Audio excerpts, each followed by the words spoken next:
Hey everybody, Scout Crafty here again. It's Wednesday, midweek Wednesday. Hope everybody's doing well.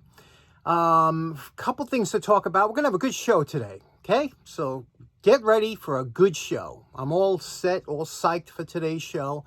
But the first thing we have to do is a couple people asking about the rules for the contest coming up. We have a little challenge for you called a 2x4x12 challenge. Make a wooden car out of a piece of construction lumber 2x4x12. Now the reason, just to reiterate, there's the reason that we picked the 12-inch length. The car has to be 12 inches long or within about 10% of 12 inches. It's got to be very close to 12 inches long. The reason we did that is so that, not that anybody would try it, but so that nobody picks out a Pinewood Derby car that they built with their grandson or kid years back and tries to dust it off and include it in this entry. So that's why it's 12 inches long.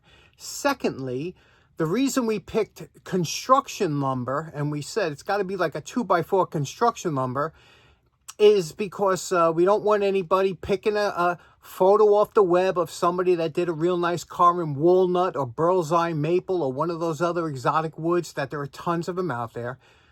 And so that's why it limits it down, you know, so we don't have any fraudulent entries. Not that we would. And we want something that's current that you did just for this challenge, and not something that you had laying around that you're going to blow the dust off and take a photo of. And I mean, not that we had that. Although there was a couple birdhouse entries when we did the birdhouse that you didn't see, but they didn't make it to the cut because they were obviously years old. They had moss on the top, so you could tell they weren't built for this contest, right? Unless they, put the moss on. I didn't think they did. It was a dated picture.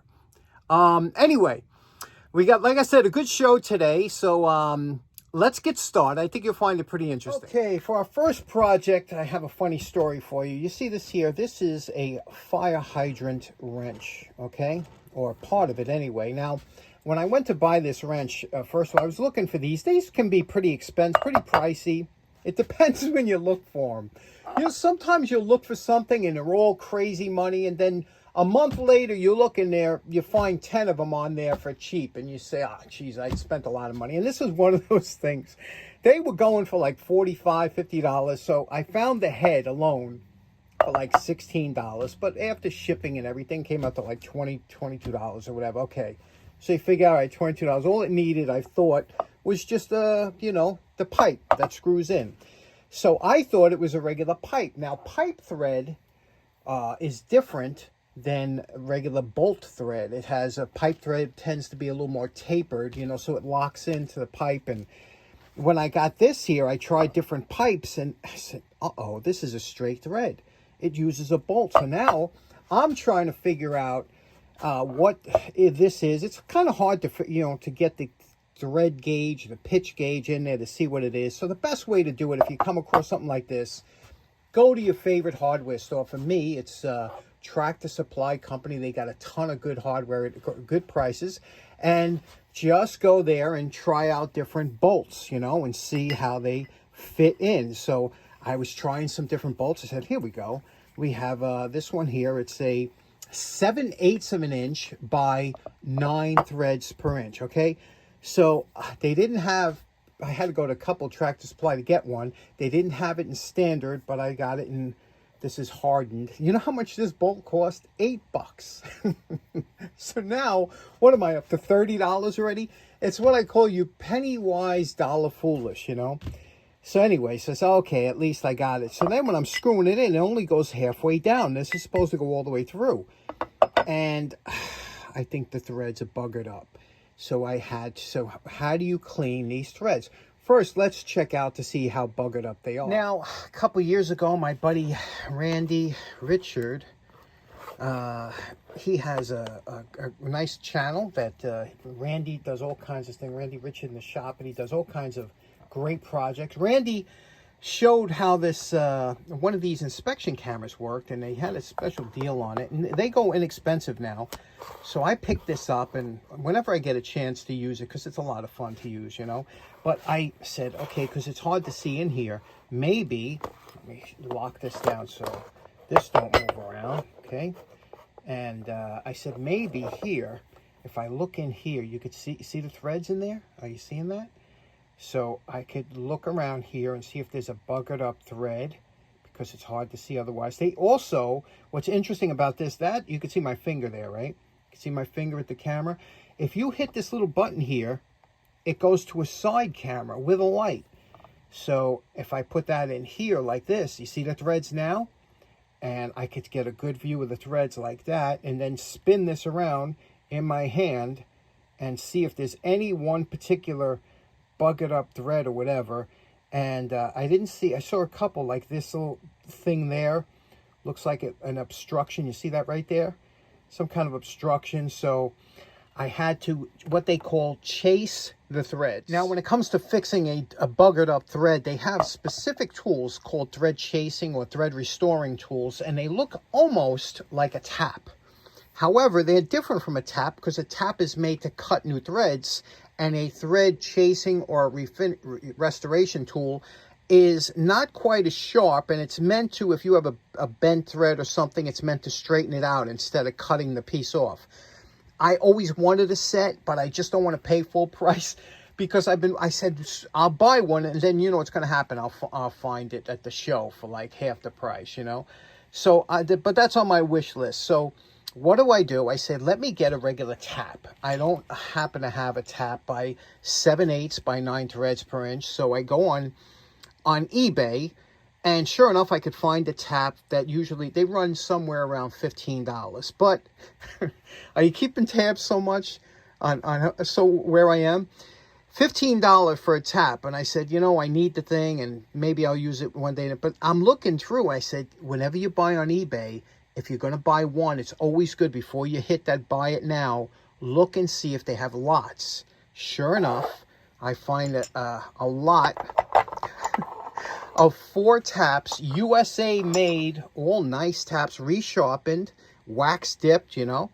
And they're these 4 were $20. So I said, you know how are you going to buy one for $15 and not buy 4 for $20?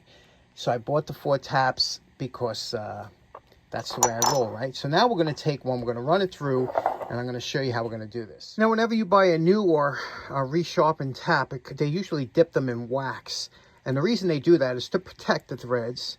And what you have to do is you have to take it off here. And to do that, you can peel it off like this. But sometimes they're a little bit more stubborn, especially if they've been sitting around for a while. But you'll get that off. Make sure you get all that out of the threads here. You see, you peel it off that way. And look at this. Look at this beautiful, super sharp tap. Brand new. Well, resharpened rather, but look at that. Just beautiful, right? Now what we're going to do, with a lot of lubricant, we're going to send this through here and clean it up. But the one thing that's really nice is that I always wanted to use this tap handle I got from Roger. Now, this is a 15-inch tap handle, pretty big tap handle, but it will not fit.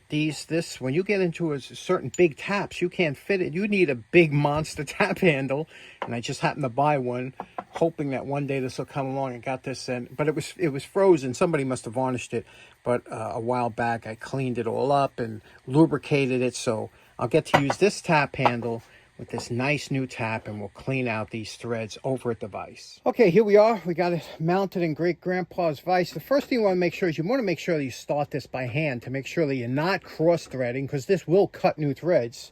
And then what you want to do is you want to put your tap handle on here. Okay, snug it up so that it's on here good. And then you want to use a lot of lubricant. I prefer Tap Magic. There is nothing better than Tap Magic. I love this stuff, but a lot of lubricant in here, only because it just, if you're going to be cutting or clearing out any, it saves the tap and it makes it work so much better. Now, because this tap handle is so big, you always have to be careful, you know that, but you don't, we're just cleaning up the tap. You can see one finger, so all it's taken with all this, you know, with all the leverage that you can generate here with these long handles. But just go around. I feel it, you know, cutting through some threads. But we're going to take it all the way through. Again, adding some extra fluid. Don't be stingy. This is not where you use 50-50. You have to use cutting fluid because it helps cut the the threads. You know, you're not using a lubricating oil, you're using a cutting oil. But this is just such a wonderful operation, such a beautiful, when you have a sharp tap, when you have the proper tools. I can't tell you how much fun this is right now. But here it is. You can hear it cutting through. It's forming the new threads. And we're going to work it until it gets all the way through. And then we'll back it out. Now, once you break through the bottom like we did there, where the tap has made it through, I like to take a chip brush, okay, that's what this is, a chip brush, and get rid of all the chips from that tap, okay? Just brush them all off here. And the reason you're doing that is because when you're backing out the tap, you know, it just leaves it for a much cleaner thread, okay? So we're through here. We're going to brush all the chips off. We have no more chips on that tap. And now we'll back it out. And look at this. Again, backing a hand tap out. Extreme joy. I can't even tell you. Hand tapping is so much fun. I know a lot of guys have the mills and they do it on the mill, but when you do a nice hand tapping job, this is just the fun of being down the shop. Go. Look at that beautiful thread now. You see, it's all cleaned up. It was all messed up before, but now when we take our bolt and pass it through here, it'll spin all the way through. Where it was getting locked in halfway down, now we could spin it all the way through. Now you're saying, well, what can we do as far as a handle? Remember, because this gets down, it'll lock on the one flat of the nut. So you say, well, what about this? You got a nut on the end here. We're going to cut this off. Now, before you cut it off, think about what you have here. This is a nice piece of hardened steel, would make for a good mini anvil. So I'm going to leave an inch on here. This way I could put it into a block on my vise, or even into my vise, something to hold it. And I'm going to cut it about here. This way I have enough that I can use this part as a mini anvil, and I can also slide a cheater bar down here to use this, or just use it the way it is. So let's cut that. But before we do, we got to clean up the tap that we used. Always, before you let this cutting oil get all gunked up and dried up, take an old rag like this, spray your tap with WD-40. You see it? Don't be stingy with this stuff. Spray it on, clean it off good, get rid of all that cutting fluid, because that tends to get all gunked up. And then wrap your tap up, because this is a sharp, beautiful tap. Wrap it up in a piece of index card, or obviously you're not going to dip it in wax unless you have that, and put that away so it don't bang up and loosen up. Okay, here we go. Tap's all nice and clean, wrapped in a cardboard container so it don't bang up against other taps and get dull. Now, for our next operation, you always got to mask up, because you're going to be using a cutting wheel. Here we're using one of Tommy Corolla's master cutting wheels, and it just zips right through this beautifully. Let's take a look at that cut here. That's just right with the wheel. Look at that, nice straight cut, fairly straight. Now we'll just clean up the two edges here, this edge and this edge, and we're good to go. Okay, so there we have our grade 8 bolt that's been cut down. Now, to use this on a fire hydrant, you'd need a cheater bar of some type. I got to get a nice steel cheater bar. This one here is just aluminum.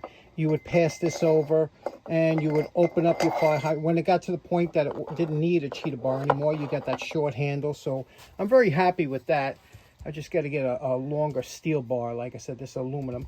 And then we also made, again, not to waste, we could have cut it off right at the head, but you see, now that you have this little anvil, okay, you could use this two different ways. You could put it flat like that, or you could put it into a vise so that you're not screwing up your vise by banging on the top of your vise. And this is hardened steel, so it's always good to have hard steel around the shop. You never know when you might need it. Okay, last up. Boy, did I screw up again. I deleted a whole 11 minutes of awesome video, a really awesome video. What happened? You see this wrench here? This is a Craftsman Demolition wrench. I subscribe to a couple tool channels. One of them is called Last Best Tool. I believe the gentleman's name is Doc. He does a great channel. He talks about all different types of tools, most of which I can't afford. But he went through this tool. It was a pry bar. It's called the Craftsman 10-inch Demolition bar, okay? And he went through, I'll put a link in the video. He did a nice review of how he liked it, whatever the case. So I ordered one up because it's $20. And $20 is kind of throwaway money today in today's economy. So I ordered one up. And but when I got it, it had that black oxide finish, which I can't stand. So I had to take that off. I went through the whole thing, and then I also went through about certain quirks of the wrench. Like, for example, you know how I always tell you to check your adjustable wrench. You put on a nut tester, and it has to slide in and off, just like this one does. Perfect, right? Well, when I got this, it was pinching towards the front. So what was happening was it was getting jammed. It wouldn't go past that point, you know? So I had to reprofile the jaws, and again, you know, it was, again, for a $20 wrench, you don't mind doing a little bit of work because, but it's heavy duty. It's an interesting pry bar. I'll put a link to Doc's description, you know, his review on the wrench. And I'll also put a link in the description where you can find this on Amazon if it's still there. I don't know.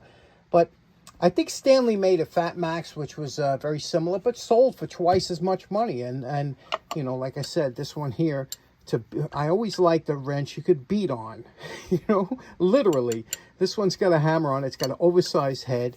And again, a pry bar. And again, I took it because I hate that black ox finish, so I thought it came out real nice. I'm sorry about losing that video. This is the only video I have left. I'll include that at the end when we're closing. So anyway, so just something to keep in mind. Okay, so there we have a couple decent projects today. I'll have a link in the description to Last Best Tool. You can check out his video if you're, and also have a link to the Amazon affiliate for that wrench if anybody is interested. And that's it. Remember the 2x4x12 contest, 12 inches long. I wonder if anybody was thinking of sneaking in a Pinewood Derby. I'd know. Anyway, thanks so much for tuning in. Hope you have a great day. See you again on Friday. Bye-bye now.